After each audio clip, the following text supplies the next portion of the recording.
चलिए, हम लोग का टॉपिक है खुले बाजार में स्वयं के ऋण पत्रों का क्रय, purchase of own debenture in open market.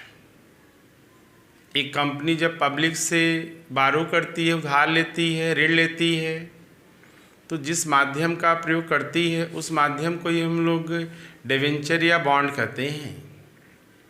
और इस डिवेंचर या बॉन्ड पे कंपनी एक निश्चित दर से ब्याज का भी भुगतान करती है।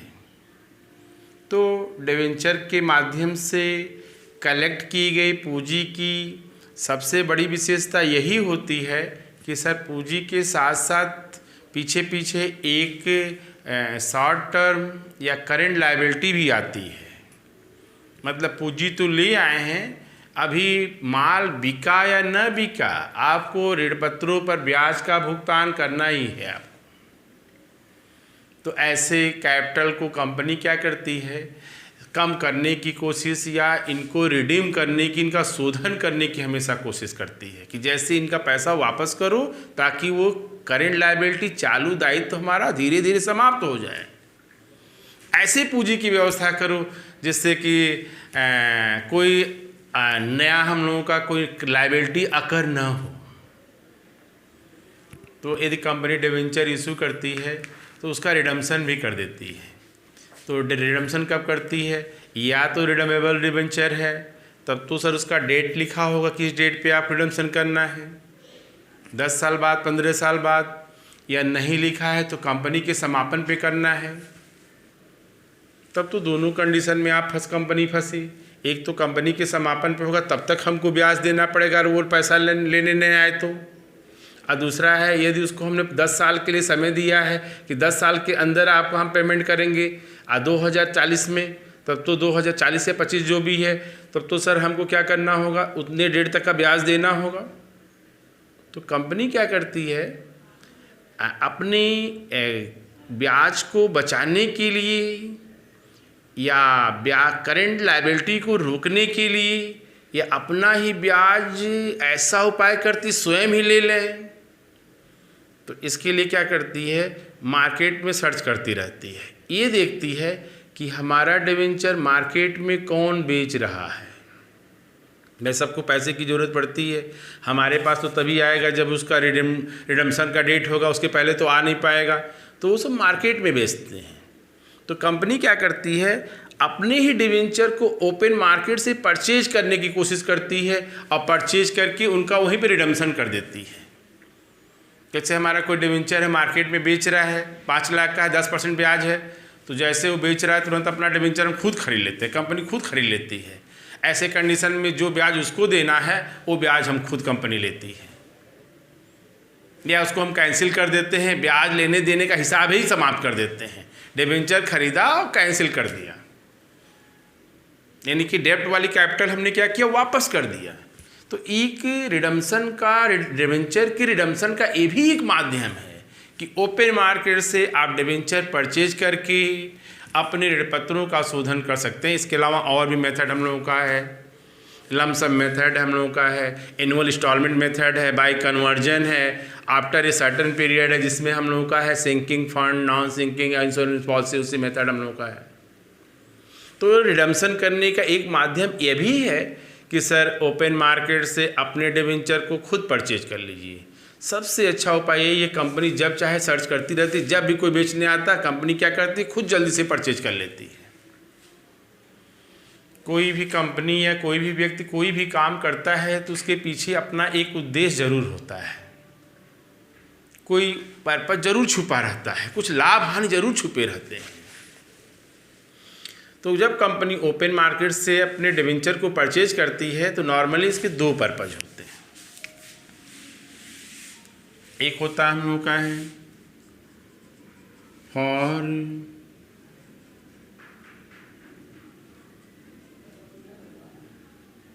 इन्वेस्टमेंट, विनियोग करने के उद्देश्य से, और दूसरा पर्पज हमारा क्या है, फॉर कैंसिलेशन, रद्द करने के उद्देश्य से है। चलिए दोनों समझते हैं। उद्देश्य करने के दृष्टिकोण से हर व्यवसाय, हर कंपनी क्या करती है, यदि उसकी प्रॉफिट या रिजर्व एक्सेसिव हो जाती है तो वह दूसरे कंपनी में क्या करती है, इन्वेस्ट करती है। ठीक है, जो बिजनेस ऑपरेट कर रही है, फुल कैपेसिटी पे ऑपरेट कर रही है, बिजनेस चल रहा है, प्रॉफिट आ रही है, तो तब तक अगर एक्सेसिव प्रॉफिट आपके पास है तो दूसरी कंपनी में पैसा लगाओ, उधर से भी डिविडेंड या इंटरेस्ट हमको मिलता रहे। तो जब कंपनी इन्वेस्ट करने जाती है तो मार्केट को सर्च करती है और ये देखती है कि सर कहाँ पे हमको रेट ऑफ इंटरेस्ट सबसे अधिक मिलेगा। तो सर्च करने के बाद ये पता चला कि सर बाकी कंपनियों के जो डिवेंचर या बॉन्ड के रेट है वो 10% है, हमारा तो 12% है। तब तो सर अब दूसरी कंपनी के डिवेंचर लेने से अच्छा है कि अपने ही कंपनी के अगर हम डिवेंचर ले लें तो जो ब्याज हमको दूसरे को देना है वो खुद ही अपने ही ले लेंगे। यदि अपना ही पैसा दायित्व खुद बचा लेते हैं वो भी हमारी प्रॉफिट मानी जाएगी। कैसे? यदि अपने बच्चे को हम खुद पढ़ा लेते हैं तो जो फीस हम दूसरे टीचर को देते वो फीस बचाना ऐसे हमारी प्रॉफिट हुई कि नहीं हुई, वो भी हमारी प्रॉफिट हुई। तो ऐसे कॉन्सेप्ट पे ही कंपनी क्या करती है, यदि उसके डिवेंचर पर रेट ऑफ इंटरेस्ट अदर कंपनियों के रेट ऑफ इंटरेस्ट से अधिक है तो ऐसे कंडीशन में कंपनी क्या करती है, ओपन मार्केट से ही अपने ही डिवेंचर को खुद परचेज कर लेती है। जो ब्याज दूसरे को देना है अपने ही ले लेती है। तो उसके बाद बैलेंस शीट में अपने इन्वेस्टमेंट साइड में शो करती है और डिवेंचर जितना डिवेंचर इशू हो लाइबिलिटी साइड में जैसे पहले शो था वैसे ही शो रहा था, उसमें कहीं कोई चेंजिंग नहीं होती है। हाँ, जब वो कुछ साल बाद जब अपने ओन डिवेंचर को कैंसिल कर देती है तो बैलेंस शीट की लाइबिलिटी साइड से उतना डिवेंचर को रिमूव कर देती है और इधर अपने इन्वेस्टमेंट को रिमूव कर देती है जो ओन डिवेंचर के नाम से होता है। इसके संबंध में क्या क्या अकाउंटिंग ट्रीटमेंट है आइए समझाया जाए। ऑन परचेज, जब ओपन मार्केट से अपने डिवेंचर को परचेज करती है तो एंट्री क्या करेगी, on debenture account debit to bank account. ये ध्यान रखना जितने में परचेज करेगी उसकी कॉस्ट वैल्यू, कौन सी वैल्यू, लागत मूल्य। 100 रुपये का डिवेंचर है, हमको 80 में ही मिल गया, 120 में ही मिला, जितने में मिलेगा। यहाँ पे हमको प्रीमियम और डिस्काउंट नहीं देखना है, जितने में हमने इन्वेस्टमेंट खरीदा वही हमारी कॉस्ट प्राइस होती है, उसी वैल्यू पे इसको लिखना है और उतनी वैल्यू हमारे बैंक से कम हो जाएगा, उतनी वैल्यू हमारे असेट साइड में इन्वेस्टमेंट के रूप में शो होगा। ठीक, कौन सी वैल्यू है ये, कॉस्ट वैल्यू। चलिए, अब इसके बाद कंपनी क्या करती है, बैलेंस शीट में शो कर लिया, at the end of year अब सबको इंटरेस्ट देगी कंपनी। बाकी और भी तो डिवेंचर है, 1 लाख डिवेंचर इशू था, उसमें से आधा डिवेंचर हमने क्या किया था, खुद परचेज किया था। तो डिवेंचर कंपनी जब भी ब्याज देगी सबको देगी पहले। इंटरेस्ट की क्या एंट्री हो जाएगी, interest on debenture account debit to debenture holder account to interest on own debenture. तो जो ऊपर का ही डिवेंचर हम लोग का है ये हमारा है आउटसाइडर, बाहरी लोगों का है, और ये क्या है, ओन, स्वयं के ऋण पत्रों पर ब्याज। जैसे कंपनी के 1 लाख डिवेंचर है, 10% एट द रेट 100 रुपये, तो कितना हो जाएगा ये, 10 लाख हो गया। 10 लाख होगा ना, हाँ ठीक है। तो 10 लाख का 10% इंटरेस्ट कितना होगा हम लोगों का, सर वो 1 लाख, 1 लाख हम लोगों का इंटरेस्ट हो जाएगा। इसको 10 रुपये कर दिया जाए, हाँ एक जीरो और बढ़ जा रहा है इसमें, 1 करोड़ हो जा रहा है ना, ठीक। अब आते हैं हम लोग हैं, इंटरेस्ट कितना है, 1 लाख है, आधा डिवेंचर तो कंपनी ने परचेज किया है, आधा डिवेंचर बाहरी लोग, तो पहले तो इसमें पूरा ब्याज लिखेंगे हम लोग, 10 लाख का 10%, 1 लाख, यहाँ पे कितना हो जाएगा 50,000, यहाँ पे कितना हो जाएगा 50,000। उसके बाद पूरे इंटरेस्ट ऑन डिवेंचर को पीएल में transfer.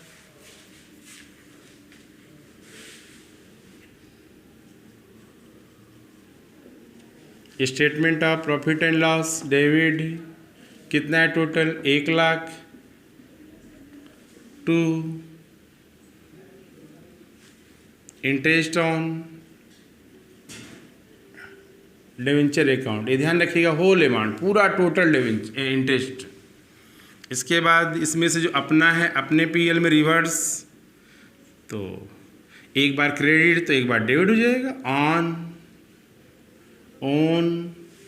Interest on own debenture debit to statement of PL,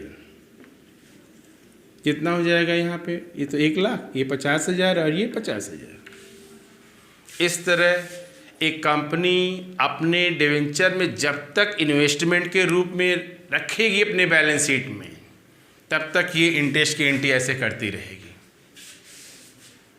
और जब वो अपने ओन डिवेंचर जो इन्वेस्टमेंट के रूप में परचेज किया है यदि उसको कैंसिल करती है, तो ऐसे कंडीशन में अब तो ये कैंसिल होगा ओन डिवेंचर, तो debenture account debit to own debenture account. अब यहाँ पे ये ध्यान में रखना है कि सर ये डिवेंचर था कितने का, सर ये डिवेंचर था 10,000 का, हमने इसको परचेज कितने में किया था, सर 10,000 का डिवेंचर था और परचेज किया था 12,000, तो 12,000 यहाँ 12,000 यहाँ लिखेंगे। अब जब इसको कैंसिल करेंगे तो डिवेंचर के सर्टिफिकेट के सामने 10,000 लिखा जाएगा और ओन डिवेंचर के सामने 12,000 लिखा जाएगा। तब तो सर क्या हुआ, सर डिवेंचर हमने कितने में परचेज किया था, इसको दिया कितना था 12,000 और डिवेंचर था कितना हम लोगों का, सर हम लोग का डिवेंचर था कितने का, सर वो 10,000 का, तब तो 2,000 पे लॉस हो गया। तो क्या लिखेंगे हम लोग, loss on cancellation of own debenture account debit कितना 2,000। इसी का अपोजिट रहता, यदि हम 10,000 का डिवेंचर 8 में परचेज किए होते तो यहाँ नहीं होता, तब प्रॉफिट ऑन कैंसिलेशन, तब ये 8 हो जाता हमारा। जितने से ऊपर डेबिट उतने से ही ये नीचे ओन डिवेंचर क्रेडिट। हमेशा ध्यान रखना है इन्वेस्टमेंट की अमाउंट जितने से खरीदते समय डेबिट किए होंगे उसी वैल्यू पे बैलेंस शीट में शो रहेगा, और जैसे कैंसिल करेंगे उसी वैल्यू पर ही वो क्रेडिट होगा। अब चूंकि ये डिवेंचर तो अपने सर्टिफिकेट की वैल्यू से होगा, अपने फेस वैल्यू से होगा, फेस वैल्यू 10,000 है और डिवेंचर कितना था हमारा 8,000, 2,000 रुपये प्रॉफिट हुआ है ना, तो क्या लिखेंगे, profit on cancellation, profit on cancellation. Profit on cancellation क्या करते हैं हम लोग हैं, सर इसको हम लोग कैपिटल रिजर्व में ट्रांसफ़र कर देते हैं। ये था हम लोग का पहला पर्पज फॉर इन्वेस्टमेंट के दृष्टिकोण से। जब कंपनी अपने डिवेंचर को परचेज करती है तो कई उसके उद्देश्य निकल जाते हैं, कई लाभ होते हैं। एक तो रिडम्पशन हो जाता है तुरंत, दूसरा है जो इंटरेस्ट पेमेंट करना है वो इंटरेस्ट का करंट लायबिलिटी भी बच जाती है हमारी, जो ब्याज देना बंद हो जाता है। अब आते हैं दूसरा हम लोग का है फॉर कैंसिलेशन के पर्पज से, मतलब खुले बाजार में पत्रों का दूसरा जो हम लोग का ऑब्जेक्ट है, दूसरा जो उद्देश्य हम लोग का है सर तुरंत कैंसिल करने के दृष्टिकोण से। तो ये कब पॉइंट आप ये कब हम लोग सिचुएशन एडॉप्ट करते हैं, इसको सुनिए। जब कंपनी की डिवेंचर मार्केट में उसके फेस वैल्यू से कम मूल्य पे बिक रहे हों। इसका पर्पज क्या था, जब कंपनी के डिवेंचर का रेट ऑफ इंटरेस्ट से कम रेट अदर कंपनियों के थे, इसमें ये था। इसमें क्या है, जब कंपनी के डिवेंचर की जो मार्केट रेट है डिवेंचर की, इसके फेस वैल्यू से 10 रुपये का फेस वैल्यू अगर है तो सर वहाँ 90 रुपये में बिक रहा है, 80 में बिक रहा है और लोग बेचने आ भी रहे हैं। तो ऐसे कंडीशन में कंपनी क्या करती है, अवसर का लाभ लेती है, जल्दी खरीदो उसको। क्योंकि अपने समय पे जब कंपनी के पास आएगा तो सर्टिफिकेट में अगर 100 रुपया लिखा है तो 100 रुपया ही लेगा।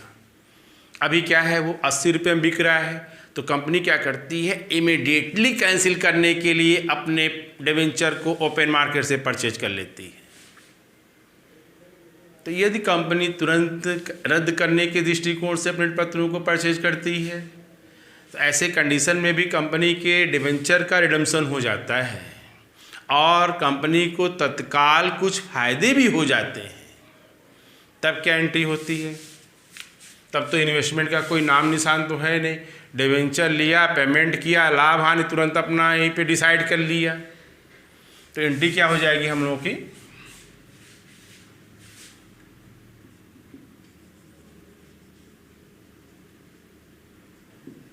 Debenture account debit, face value. कौन सी वैल्यू रहेगी, ये ध्यान रखिएगा, फेस वैल्यू। 2 कितना आपने मार्केट में पेमेंट किया, वो वैल्यू रहेगी। अगर market value is more than face value है तब तो सर आपको लॉस है। यदि market value is less than face value है तब तो आपको प्रॉफिट है। तो नॉर्मली लेस देन पे ही तो हम खरीदने जा ही रहे हैं। अभी तो हम क्या बोला हमने कि सर कैंसिलेशन वाला दिमाग तभी रखेंगे जब कंपनी की मार्केट डिवेंचर की जो मार्केट वैल्यू है उसके फेस वैल्यू से क्या है, कम है। तो कंपनी तुरंत लाभ कमाने के लिए, इसका मतलब डिवेंचर है 10,000 का, अब मार्केट में इसकी वैल्यू कितनी है, 8,000, तो 2,000 रुपये प्रॉफिट हुआ है ना। तो 2,000 क्या लिखेंगे हम लोग, profit on cancellation of debenture, कितना, 2,000। चूँकि ये कैपिटल नेचर की प्रॉफिट होती है, कैपिटल से रिलेटेड ट्रांजैक्शन है, तो ऐसे प्रॉफिट क्या बोलते हैं हम लोग, कैपिटल प्रॉफिट। और कैपिटल प्रॉफिट क्या करते हैं हम लोग, है कैपिटल रिजर्व में ट्रांसफ़र कर देते हैं। तो क्या एंट्री हो जाएगी ट्रांसफ़र करने की,